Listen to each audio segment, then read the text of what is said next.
سلام دوستا، خدا کنه که جور و صحتمند باشین. مجتبی سروری بازم با یک ویدیوی نو. اینیام کانادا، کیوبک، شهر شیربروک. اینیام دیگه برفباری شده، بسیار یک آب و هوای خوب. دیگه اینیام شیربروک است، شهر خرد است، اما بسیار زیبا. اینیام جای کانسترکشن است که اینجا تعمیر آباد میشه. این مثل که میبینین سنگایش همه چیز آماده است.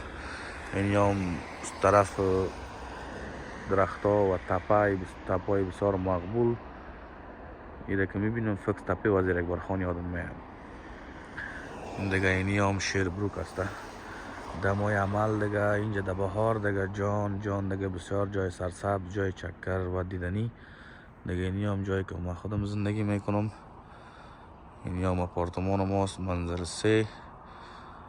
دیگه اینیام بیادرای عزیز آب و هوا. دیگه اینیام شیربروک. لایک کنین دوستا، سفر سابسکرایب کنین، کامنت بگذارین.